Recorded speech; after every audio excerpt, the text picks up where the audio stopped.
Bonjour à tous, c'est la Chirurgie des livres et aujourd'hui je vais vous parler d'un roman que j'ai lu en un jour et qui s'appelle Paris Tenu de Mel 2.2. Alors c'est l'histoire de Haley, une jeune fille qui a beaucoup de mal à s'en sortir dans la vie parce que elle ne voit plus vraiment ses parents, elle a des problèmes d'argent et elle cumule 2 emplois à temps plein quasi, plus ses études pour payer son loyer. Alors un de ses plus gros défauts, c'est qu'elle adore parier, mais des paris tout à fait stupides et qu'elle perd à chaque fois. Alors à un moment où ça va vraiment pas, elle va se faire expulser de son appartement. Un de ses, on va dire, amis lui propose un pari. Il dit, voilà, si tu me bats à un jeu de danse, vous voyez les jeux avec des tapis là, où on doit suivre une chorégraphie, etc. Si tu me bats à ce jeu-là, je te paye tes 3 prochains mois de loyer. Par contre, si tu perds, tu viendras habiter chez moi et tu seras mon esclave pendant 4 mois. Et elle gagne. Fin de l'histoire, tout le monde est content. Elle aura beaucoup d'enfants vivant toute seule dans sa maison. J'ai un humour ce soir. Du coup, la voilà qui se retrouve embarquée chez Nathanaël de Marshall, un gosse de riche.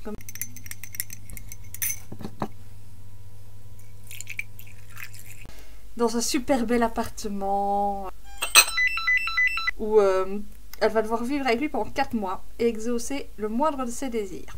Allez, de la colle. Allez, viens me nettoyer, j'ai de la colle sur mon tablier.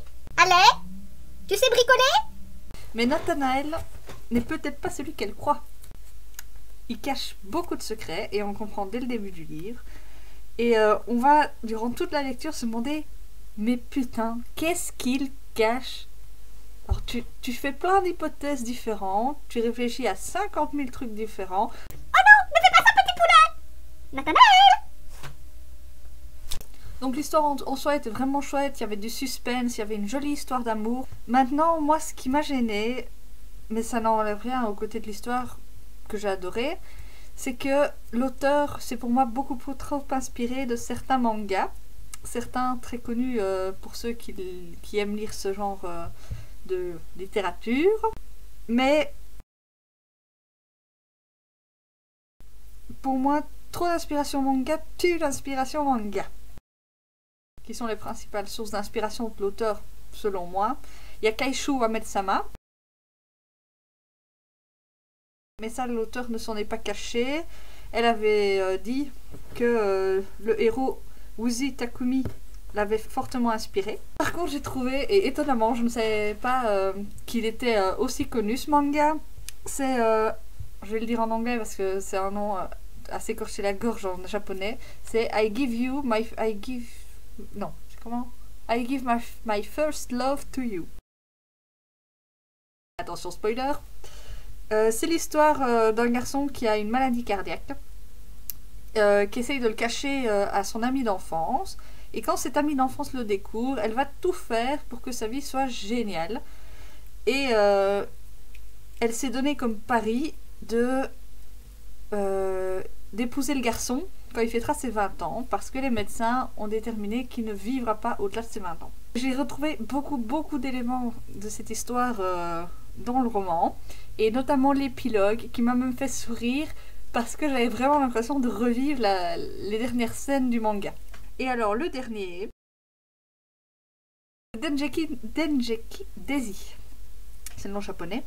Donc là c'est l'histoire d'un hacker, qui est d'un hacker de génie, qui s'appelle Kurosaki Takumi, je crois que c'est ça, qui prend comme esclave une jeune lycéenne. Et dans ce manga, il l'appelle My Slave, donc mon esclave. Et bien qu'il la traite réellement, entre guillemets, comme une esclave, il n'arrête pas de lui donner quelques attentions particulières qui vont faire que Teru, c'est la jeune fille, va tomber éperdument amoureuse de lui. Les inspirations manga trop présentes, franchement j'ai adoré ce roman. Et c'est une vraie surprise parce que j'ai lu un premier roman de cet auteur qui s'appelle Les Tegs, dont j'avais fait la chronique plutôt acide dans ma précédente vidéo. Et ici, par curiosité, parce que je savais qu'elle s'était inspirée de Kaishu Uame-sama et que j'adore ce manga, je me suis dit, ben tiens, je vais lire, l'histoire me plaira sûrement. Et ouais, elle m'a super beaucoup plu. Ça veut rien dire. Donc j'ai passé un hyper bon moment de lecture et à refaire, ben, je le relirai 50 fois parce que l'histoire était vraiment bien et les personnages hyper attachants. Et n'hésitez pas, achetez-le, il est dans le top 100 Amazon pour le moment. Je crois qu'il est classé 143e quand j'ai été mettre mon commentaire. Et il en vaut vraiment la peine. Et ici, franchement, l'auteur mérite le succès qu'a son bouquin. C'était la chirurgie des livres et à bientôt pour une nouvelle chronique. Salut!